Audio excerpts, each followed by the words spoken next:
So we will be beginning today's session with cell biology. So I'm just handing over to Ms. Dipti.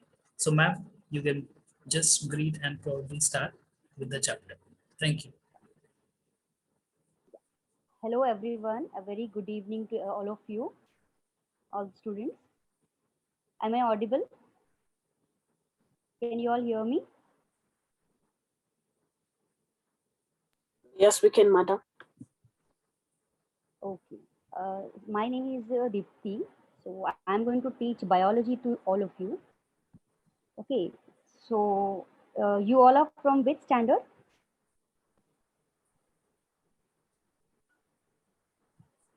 May I know from which standard?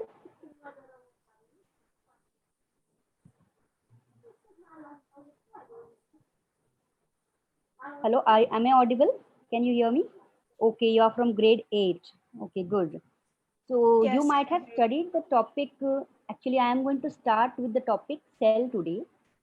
And I think that you have already learned about this topic cell. Do you have any idea regarding this topic cell, children? Do you know about cell anything? Cell is the smallest unit of human. Okay. Cell is the smallest unit of human. Very good.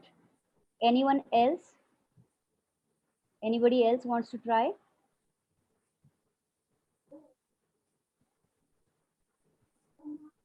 Okay.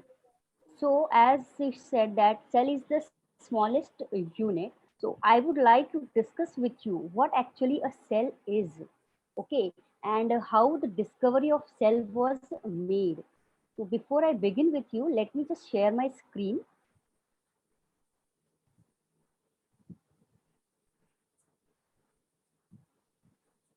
Okay. So today, as I told you that we are going to discuss about cell. Okay. In detail, we are going to talk about the structure of the cell, what it contains. Okay. What are the functions of the cell? Okay, and how was it discovered? What are the various components of the cell? All these things we are going to discuss today in the today's session. Okay, so before beginning about the cell, I just want to ask you all: have you ever seen, construction being done? Have you ever seen the building work when it is done? When a house is built up, what the people use, what the laborers use, well, when they build the houses? Have you seen that? What do they use? Anyone? You can unmute and you can tell me whatever you know.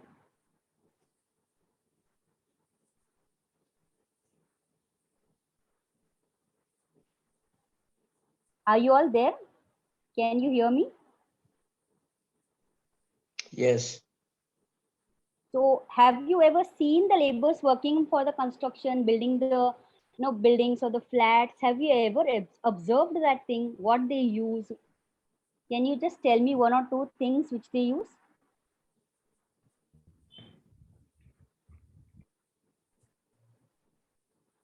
This means that you have not seen anyone working. Okay, so let me just show you what the people they use there. See, these structures which you can see in the picture over here, these are nothing else but the bricks. Okay, bricks are used to make buildings, or they are assembled together, they are joined together, and they are used to make a wall, and then ultimately a building rises up.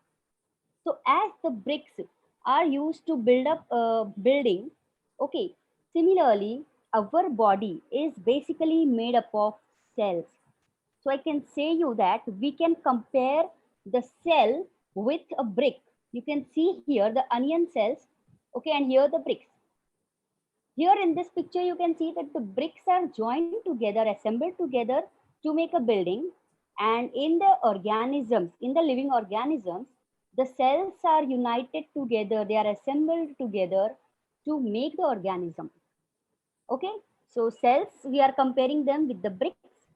Okay, how the bricks are assembled to make the buildings. Similarly, cells are assembled to make the body of every organism.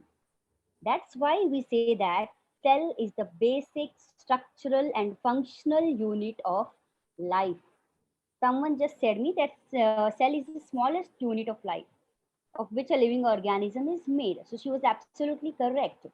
Okay, so by the cells only, by assembling all the cells, a human body is made up of, or a living organism's body is made by assembling all the cells, and the cells can be compared with the bricks. Is it clear till here, all of you? Did you understand the first concept which I wanted to give you all? Did Just you type understand? just type yes in the chat box if it is clear, so that we proceed. Mm. Just type yes. Yeah, I understand this very well. Great. Understood, Great. everyone, all the students, nice. all the participants? I want a response from everyone. Please be active, students. Okay, whenever I ask you any question, if you know the answer, you tell me whatever the answer is. Okay, if you have understood, please say yes, or just put a thumbs there that you have understood the thing, so that I can proceed further. Or else you can ask me, ma'am, please repeat, I have not understood this particular concept, so that I'll get to know how much you have understood. Shall I proceed? Yes, teacher. Okay, very good. So as I said you that the cells can be compared to the bricks. Now, let us just look at this picture. See, there is a cell, okay? And when the cells, they combine, many cells, when they combine, they form a tissue. Okay, when the cells combine, they form a tissue. And when different tissues combine, they form an organ. As you can see this organ, can you identify what is this organ? Which organ is this? Can you just name this organ to me? Anyone? Can you tell me which organ is this, students? No? Okay, this is the stomach. Okay, stomach is an important organ in the human body. We know this thing. So stomach is an organ. So this organ is made up of tissues, and the tissues were made up of cells. So we are talking now how the organization of the organism is done. Basically, a cell, okay, is the basic unit we know, and the cells, they combine together and they form a tissue, and the tissues combine to form an organ, and organs, different organs like stomach I'm talking about here, liver, the pancreas, the esophagus, all these organs, they will combine and they will form the organ system. So this organ system is nothing else but our digestive system, in which you can see the esophagus, the mouth, the stomach, the liver, the large intestine, the small intestine. Okay, so this organ system is formed. And when all the different organ systems, they combine, they form the organism. A human body or a living organism's body is formed. So different organ systems like the digestive system is only one of the systems which we have in the body. Apart from that, we have the respiratory system, we have the nervous system, the excretory system.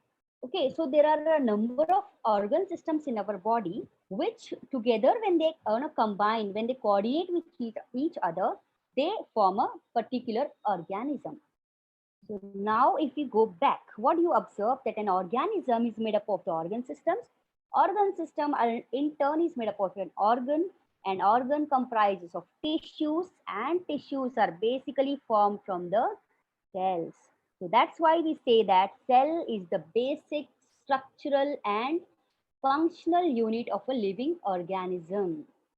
Okay, what is cell? The basic structural and the functional unit of an organism. Okay, understood what a cell is and how it organizes, how a tissue is formed, tissues combine to form organs, organs combine to form the organ systems, and the various organ systems, when they coordinate with each other, they form a organism. Is this concept clear to all of you? Yes. Come on, Very everyone. good. Yeah. We need more participants. Just type yes in the chat box. Everyone, come on. Let us respond to ma'am's teaching. Great, Arabul. If Thank you you. are not able to understand, if you think that you are not able to understand what I'm telling, you can just ask me to repeat anything. Okay, but please be active in the session, try to respond, don't be muted when you are asked to also. So I was talking, I just told you that we can compare the cell with the brick. Okay, and then we have seen about the organization of the cells, how the organ system is formed. Now let us talk about what led to the discovery of this cell. Okay, the discovery of the cell is a very interesting story, you know. Robert Hooke. Have you heard the name of the scientist Robert Hooke? Okay, in the year 1665, means long back in year 1665, there was a scientist named Robert Hooke. Okay, so once when he was just sitting under a tree, he just observed, he took a bark of a tree, and from that bark, he cut off the cork, and he had only a magnifying glass at that time, because in the olden days, microscopes were not available. Okay, the discovery of microscopes happened after a long period of time. But at the time of Robert Hooke, there was no microscope. He just had a magnifying glass. But he was a scientist. He had a lot of curiosity to find out what this bark was made up of, what this cork has in it. So he took a magnifying glass and he kept the cork slice under it, and he just wondered to see that under the magnifying glass he could see a number of box-like structures like the honeycomb. Have you ever seen the honeycomb, honeybee's comb? How, you know, minutely, how perfectly it will be made with a number of cells. Similarly, Robert Hooke could observe a number of boxes, okay, under that slice of cork. And he observed that each box was separated from the other by a wall. Okay, so he said he gave them a name. These boxes he gave them as a name as a cell, because cell means what? A compartment or a room. And he could observe, as you can see in this picture, there were a number of compartments, there were a number of boxes which are separated from each other by walls. Okay, so Robert Hooke first he has given this term. He coined this term cell, which means what? A room or a compartment. But but what happened? The cells which were observed by Robert Hooke were not the living cells. He could observe only the dead cells. Because to observe the living cells, we need the electron microscopes or the compound microscopes, which are discovered, which are found now. But in the olden days, they were not there. So he was unable to look at the living cells. He could just observe the dead cells, and he could just say that the organism's body or any bark or any cork, if you take, it consists of a number of cells, okay, which is separated from each other by a wall or a partition. But he couldn't identify the inner parts of these cells. Okay, and after Robert Hooke, there came number of scientists. After Robert Hooke, they were also interested to find out more about this cork and want to observe the dead cells. But until the discovery of the microscopes, much details about the cell were not found. Then, after the discovery of the microscopes, for the first time, Antony von Leeuwenhoek, he could first observe the living cells, because he even used some stains or dyes with which he could see the cells. So about those living cells and about the discoveries of Antony von Leeuwenhoek, we will talk later on. But now let us just look about the structure of the cell, okay, which is like a box, which was first seen, which was first coined by Robert Hooke. Okay, so you all can see how the cells appear. Okay, so is this concept clear to all of you about Robert Hooke, how he has observed the cock? Ma'am, just 1 minute. Sorry to interrupt. Yes. Students, the session might close in 5 or 7 minutes, but don't worry, you can again re-log in the same link. Okay, if it expires, just click on the same link and you will connect again. Okay, yes ma'am, please continue. Okay. So we just talked about the discovery of the cell. Now, you might have seen many organisms. Do you have any idea about unicellular organisms or the multicellular organisms? Can anyone tell me what is a unicellular organism? What do you mean by unicellular? An organism which only has one cell. An organism which has only one cell. Very good. That is called as a unicellular. Okay. See, uni itself means one. Meaning of uni is 1. So any organism which is made up of just one cell, as you can see here in the picture, amoeba, the entire functions of the organism, all the functions like digestion, excretion, respiration, circulation, all these functions of the organism are carried by a single cell, just one cell. Amoeba is a creature which is made up of only one cell, but it too performs all the functions as the multicellular organisms perform. So the number of cells in the organisms may vary. Okay, some organisms, they are made up of only one cell, like amoeba, paramecium. We have other examples of examples also like chlamydomonas, euglena. All these organisms, they are just made up of one cell. They are called as a unicellular organisms. And these unicellular organisms perform all their body functions with this one cell. Okay, so I just want to tell you that various organisms show variety in the cells number. Okay, not only number, but they even show variety in the shape and size also. Okay, so just now I told you how there is variation in the number. We can see that unicellular organisms like amoeba, paramecium, they contain only one cell which performs all the function in the body. Whereas there are multicellular organisms like an elephant or a giraffe or a monkey, rabbit, snake, all these are the multicellular organisms.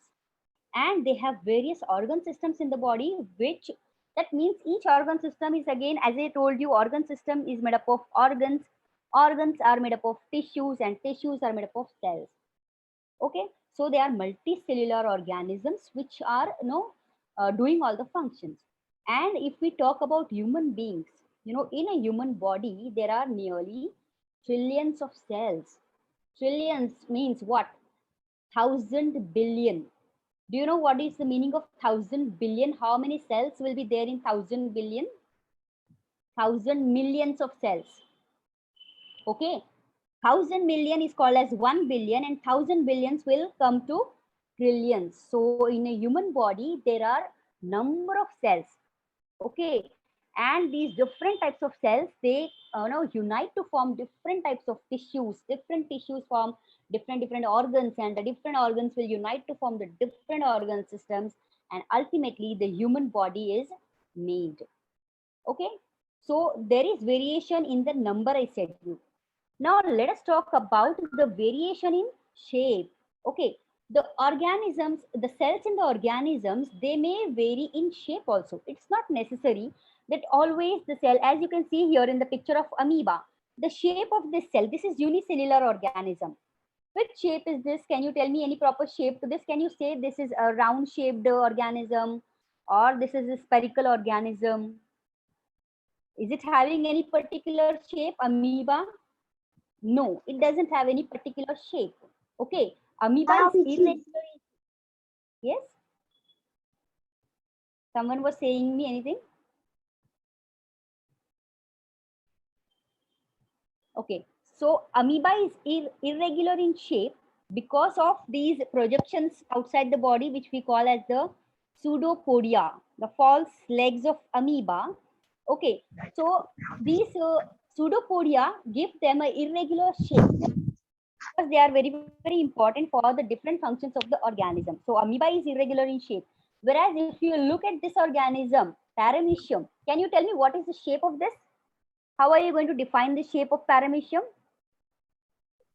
It's like we say it as a slipper organism also, the shape of a slipper. Okay, so the shape of paramecium and amoeba, they both are unicellular, but their shapes are quite different.